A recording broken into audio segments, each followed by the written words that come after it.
Chapter 21. An old friend in a different world. In that instant, Klein even believed that he had transmigrated back.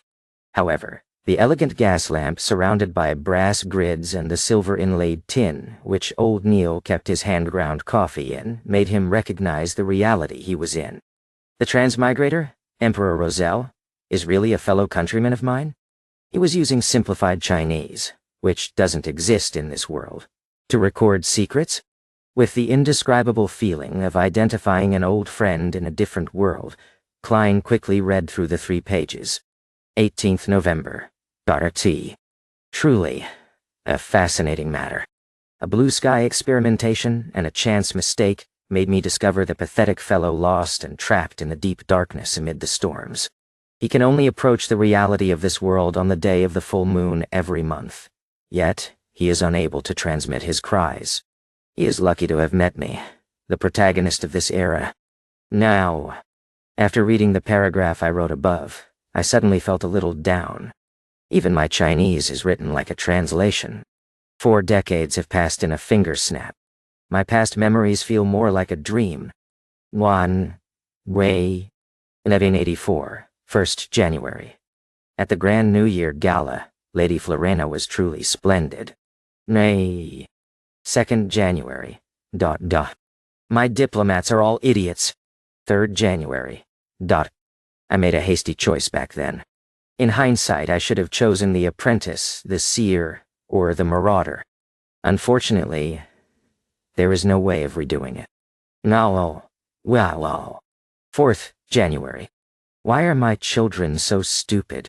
I've repeated myself so many times. Do not be fooled by those charlatans.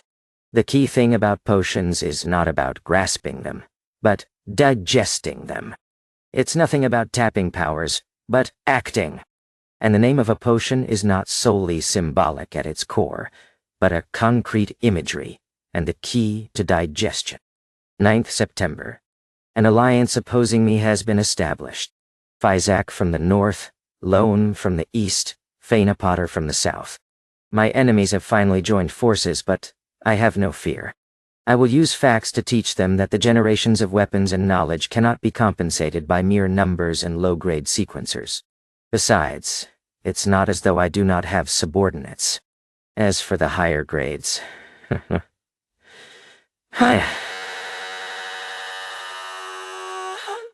Have they forgotten who I am? 23rd September. I have lost communications with the ship seeking the forsaken land of God. I should consider inventing wireless telegraphs. I hope it would not be affected by the storm. 24th September. Miss Ithaca is more mesmerizing than Lady Florena. Perhaps I'm just being nostalgic about my youth. Due to the complexity of characters in simplified Chinese, the font was slightly larger than normal, leading to less content on each page. Furthermore, for preservational and research purposes, the back of each page was left empty. But even so, Klein still felt an upheaval of emotions when he read the diary. In particular, Emperor Roselle's description of the crux of potions made him feel like he found the path to the solution. He was thrilled at having learned a priceless secret.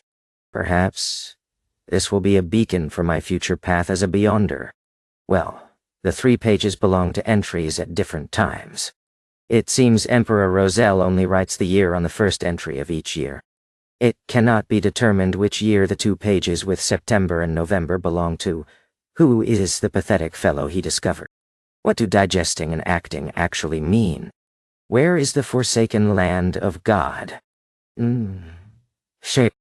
These questions bubbled in Klein's head. It made him eager to immediately gather all of Emperor Roselle's diary and read it from cover to cover. Klein. At that moment, old Neil asked puzzledly across him. Klein jolted awake as he hurriedly covered it up with a laugh. I thought I would be the most special one. I was trying to decipher and interpret it. Nani. You are young indeed. Old Neil nodded, laughing. I once believed that I was the most special one as well. Klein flipped through the 3 pages in his hand, and after confirming that he had not missed anything, he handed it over to old Neil and thoughtlessly asked, "Do we only have these few pages?" I want to see more of Emperor Roselle's diary. Did you think there would be many? Old Neil caressed the scripts as his wrinkles deepened from his scoff. There are not many incidents a year that involve beyonders and mystery to begin with. Sigh. The major reason is the gradual extinction of extraordinary species in our northern continent. Without them, there won't be a lot of potions, causing the number of beyonders to reduce with time. Sigh. Over the past few centuries, dragons, giants, and elves have become simply records in books. Even the sea folks are no longer seen near the coastal waters. Man. Upon hearing this, Klein suddenly thought of a meme. He immediately said with a smile, I think it's time to establish a Dragons and Giants Protection Association. Old Neil looked confused when he heard that. It took him quite some time to figure out what it meant. After figuring out its meaning, he rapped the table and laughed quite heartily in a not-so-gentlemanly manner. Ha ha, Klein, you really are humorous. This is a tradition of our lone kingdom. It's good that young people have a sense of humor. I believe we shouldn't be overly narrow in scope. Why are we only protecting dragons and giants? It should be called Fantastic Beasts Protection Association. No, run or. No, no, no. How can we forget those poor plants? Klein shook his head. They exchanged looks and proclaimed in unison, Fantastic Organisms Protection Association. Both of them laughed tacitly. The awkwardness and unfamiliarity of the atmosphere between them dissipated considerably. There are fewer interesting young people like you these days. Where was I? Old Neil's wrinkles suffused a smile as he said, I remember. There are not many incidents a year that involve beyonders and mystery to begin with. The retards who revere Emperor Roselle are the minority of the minority. It's already pretty good that we can obtain 3 scripts, while the other larger cathedrals or dioceses might have some. After muttering a few words, he took the approval note which Klein had placed on the table earlier and took a look. Are they pistol bullets, rifle bullets, or steam-pressured bullets? It's a revolver, answered Klein honestly. All right, I'll go get them. Do you have an underarm holster? As a gentleman, we can't let you have something bulging below your waist in public. Old Neil made a joke that all men understood. No. Do I need to get Captain to include it? Klein smiled cooperatively. Old Neil stood up and said, There's no need. I just need to make a record. It's an accessory item. Repeat after me. Accessory item. Now and me. Were you a teacher in the past? Joked Klein. I spent some time at the church's Sunday school and free schools. Old Neil waved the note and took out a key from the drawer. He then opened the iron door that led into an inner chamber. Beyonders do not seem much different from commoners, Klein murmured silently before casting his gaze on the table where the 3 pages of the diary were. Emperor Roselle is indeed involved in the realm of mystery. His diary is invaluable. To others, they are just pieces of scrap paper. It is unknown when they will be deciphered, but they are a valuable treasure to me. I wonder where the remaining parts of the diary are. I have to think of ways to get more.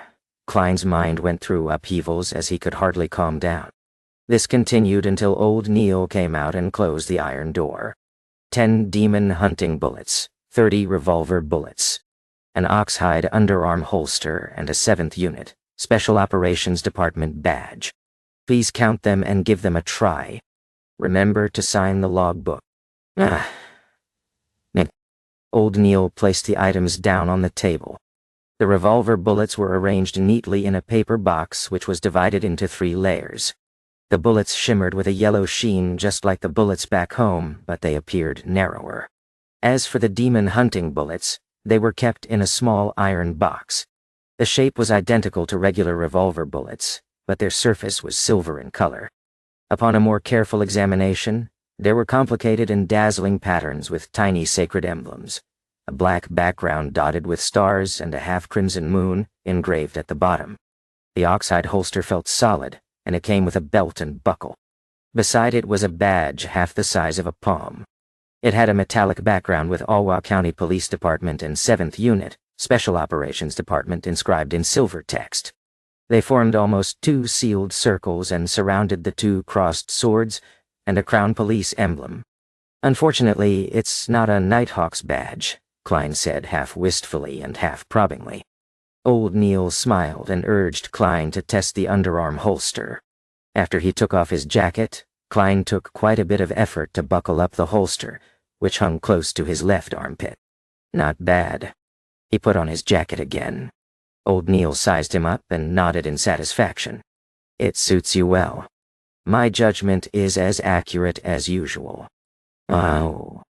After putting away the other items into his pockets and signing the logbook, Klein had a short, casual conversation with Old Neil before leaving. Halfway, he suddenly slapped himself in the forehead. I forgot to learn more about the sequences and potions. It's all the fault of Emperor Rosel's diary. At this point, he was still unaware of what the first sequence of the complete pathway the Church of Evernight possessed. All he knew was that it started with sequence 9. Roseanne had apparently mentioned something. The Sleepless? Just as Klein was slowly walking towards the stairs, a person came down. He wore tight trousers which made movement easy. His white shirt was not tucked in, and he had a clear romantic temperament of a poet. He was none other than the black-haired, green-eyed police inspector who had previously come to search Klein's place. They had met upstairs previously, but they had not exchanged words. "Good afternoon," greeted the young poet-like Nighthawk with a smile. "Good afternoon. I believe I do not need to introduce myself," answered Klein humorously. "There's no need. I have a deep impression of you. And Picasso." The young Nighthawk extended his right hand and said, "Leonard Mitchell, Sequence 8's Midnight Poet." Sequence 8. He's really a poet. Klein smilingly shook his hand as he returned with a question. "You have a deep impression of me." Leonard Mitchell's green eyes were deep as he replied with a very faint smile. "You have a special disposition." He feels and sounds so gay.